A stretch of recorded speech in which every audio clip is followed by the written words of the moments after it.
हम कहाँ से हैं तब आप? हम गुजरात अहमदाबाद से है। सब सीनियर सिटीजन लोग हैं, 11 लोग हैं हम। इसमें 6 जेंट्स है, 5 लेडीज है। अच्छा, मंदिर बंद था? मंदिर बंद था, फिर भी हमें यहाँ पाँव रख के घूमना था, माता जी का दर्शन करना था, तो हम माता जी का दर्शन करने के लिए आ गए। कितने लोग हैं आप? हम टोटल 11 लोग हैं। अच्छा, इस टेम्पो ट्रैवलर से आए? हाँ, हम टेम्पो ट्रैवलर से आए हुए हैं। जय गंगा मैया। मंदिर के कपाट खुलने में लगभग अभी 1-1.5 महीना बाकी है। और 22 तारीख को मंदिर के कपाट खुले हैं और अभी से लोग आने चालू हो गए हैं। अहमदाबाद गुजरात से 11-12 लोग आ रखे हैं। ऐसे ही बहुत सारे लोग हैं जो कंटिन्यू आना चाह रहे हैं। यात्रा कपाट बंद रहे, खुला रहे। लोगों का ये कहना है कि इस देवभूमि में अगर हमारे कदम पड़ गए हम अपने आप को धन्य समझेंगे। तो ये है देवभूमि की विशेषताएं। अभी कुछ होटल वाले हैं, होटलों में काम चल रहा है, होटल वाले आए हैं, उस सीज़न की तैयारियां कर रहे हैं लोग, रिनोवेशन वगैरह मेंटेनेंस वगैरह कर रहे हैं, सीज़न के लिए अपने होटलों को तैयार कर रहे हैं। और कुछ एक दो दुकानें भी खुल गई हैं। ये देखिए, ये होटल वालों की सारी तैयारियां हो चुकी हैं और ये आजकल सामान सब बाहर करके और पूरी तैयारियां कर रहे हैं लोग। ये रिनोवेशंस, मेंटेनेंस वगैरह सब चीज़ें चल रही हैं आजकल। गंगोत्री मंदिर तक जाने के लिए आपको अपनी गाड़ी पार्किंग से लगभग आधा किलोमीटर पैदल चलना पड़ेगा। अभी तो दोनों तरफ देखिए पूरी दुकानें बंद हैं और यात्रा की तैयारियां चल रही हैं। होटल वाले लगे हुए हैं कुछ काम धंधे करने में, लेकिन जैसे ही सीज़न चलेगा और यात्रा खुलेगी तो ये दुकानें पूरी सज जाएंगी। और यहाँ पे इस पैदल वाले रूट पे जहाँ पे अभी मैं देखिए हूँ, यहाँ पे दोनों तरफ एकदम से भीड़ रहेगी। तो ये एकदम सीधा सा रास्ता है। अगर कुछ लोग जो चल नहीं सकते हैं, व्हील चेयर मंदिर तक एक्सेसिबल होए तो वो लोग व्हील चेयर से भी आ सकते हैं। अब मैं मंदिर के बिल्कुल गेट पे पहुंच चुका हूँ। ये सामने देखिए मंदिर का गेट है और बर्फ़ कहीं भी नहीं है। इतना असर है इस साल, कहीं भी बर्फ़ नहीं है। ये देखिए ये गेट है। जय माँ गंगा, हर हर गंगे जय। ये है माँ गंगा का मेन मंदिर, जहाँ सीज़न खुलते ही यहाँ जगह नहीं मिलेगी लोगों की, लेकिन अभी भी चंद लोग यहाँ पे हैं। ये देखिए आप। और जैसे ही सीज़न खुलेगा तो ये पूरा प्रांगण एकदम पैक हो जाता है, यहाँ खड़े होने की जगह नहीं रहती उस समय। अभी भी देखिए चोटियों पे काफ़ी बर्फबारी है। गंगोत्री में हम लोग पहुँच चुके हैं और जहाँ पे इस समय मैं गंगोत्री में खड़ा हूँ, मेरे ठीक पीछे आप देख रहे हैं ये है भगीरथ शिला, जहाँ पे कई वर्षों तक उन्होंने ब्रह्मा जी की उपासना की। ब्रह्मा जी जब लास्ट में प्रसन्न हुए तो उन्होंने कहा भाई हमें कमंडल से गंगा जी को मुक्त तो कर सकता हूँ, लेकिन गंगा जी का जो वेग है वो इतना तेज़ है कि किसी को भी, भगवान शंकर के अलावा किसी को भी उस गंगा जी के वेग को रोकने की क्षमता नहीं है।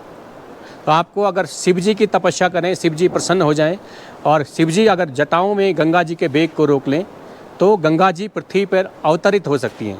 उसके बाद भगीरथ ने भगवान शिव की आराधना की और शिव जी प्रसन्न हुए। फिर ब्रह्मा जी ने अपने कमंडल से गंगा को मुक्त किया और गंगा शिव की जटाओं में उलझ गई।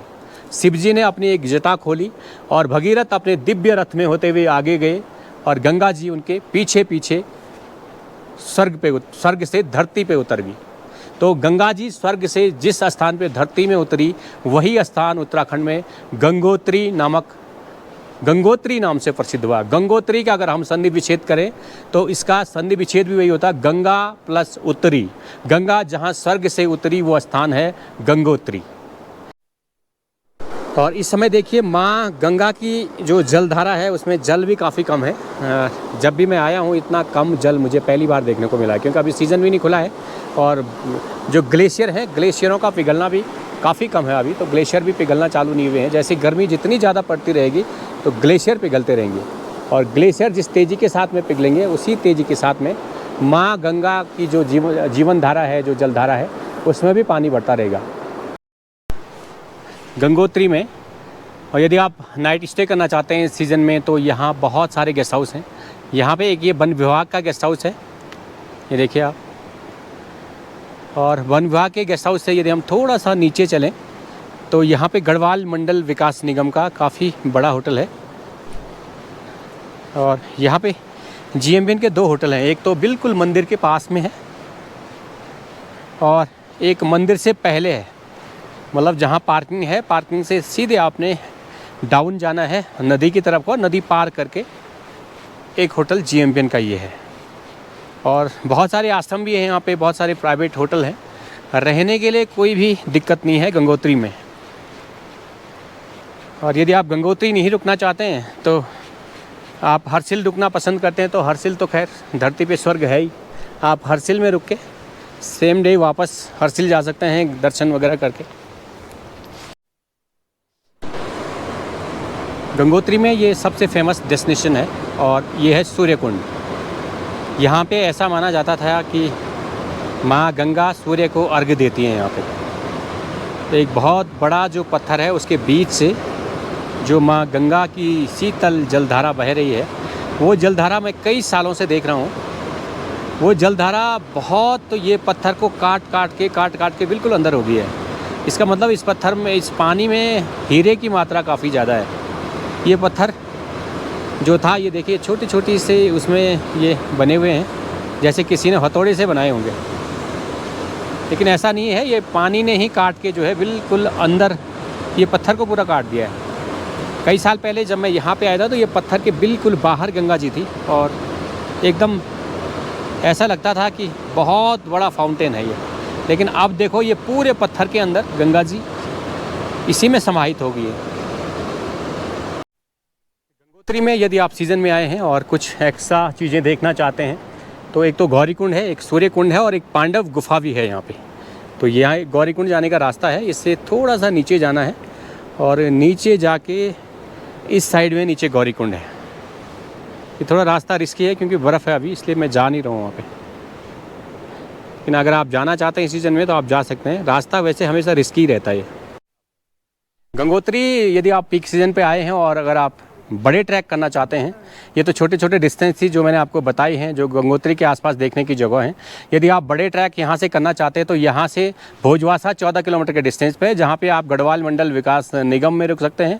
उसकी बुकिंग आप गढ़वाल मंडल विकास निगम की ऑफिशियल वेबसाइट gmvnonline.com से भी कर सकते हैं। उसके अलावा वहाँ पर 1-2 आश्रम है, एक लाल बाबा है, वहाँ पर लाल बाबा हमेशा वहीं रहते हैं, आप चाहें तो लाल बाबा के आश्रम में रुक सकते हैं। और एक वहाँ पर वन विभाग का भी रुकने के लिए है, तो लेकिन उसके लिए परमिशन बहुत ज़रूरी है। अगर आप गौमुख ट्रैक करना चाहते हैं, गौमुख 19 किलोमीटर है यहाँ पर से, गंगोत्री से गौमुख का जो ट्रैक है वो 19 किलोमीटर है, लेकिन उसके लिए परमिशन होनी बहुत ज़रूरी है।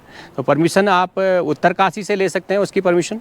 और यदि आप उसके अलावा गौमुख के अलावा तपोवन और नंदनवन करना चाहते हैं तो तपोवन भी 24 किलोमीटर है यहाँ पर से और नंदनवन भी 24 किलोमीटर है। इन तीनों ट्रैक को करने के लिए आपको परमिशन की ज़रूरत पड़ती है। एक ट्रैक और भी है, वो है केदारताल। केदारताल लगभग यहाँ पर से 17 किलोमीटर के डिस्टेंस है, वो भी बहुत फेमस ट्रैक है, लेकिन वो थोड़ा सा बड़े ट्रैक है। ये डे ट्रैक नहीं है, ये बड़े ट्रैक है। इसमें आपका फिजिकल फिटनेस होना बहुत ज़रूरी है। अब वक्त हो गया है, हमने पूरा गंगोत्री धाम, माँ गंगा का जो मायका है गंगोत्री धाम विजिट कर लिया है। अब है वापसी की तैयारी, तो वापस जाते हैं हरसिल।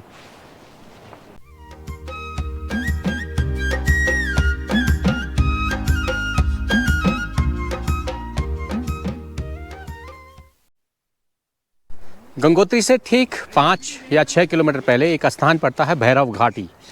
ये प्राचीन मंदिर है भैरवनाथ जी का यहाँ पे। तो जब भी आप गंगोत्री आते हैं तो ऐसी मान्यता ये है कि गंगोत्री मंदिर जब आप दर्शन करें तो भैरवनाथ जी के दर्शन जरूर करने, जैसे हर जगह पे होता है। चाहे आप केदारनाथ जाएं, केदारनाथ में भी वही है कि केदारनाथ अगर आप जाए हैं तो बुकुंड भैरव के दर्शन जरूर करने पड़ते हैं। ऐसे ही क्षेत्रपाल होते हैं हर जगह पे देवताओं के भी।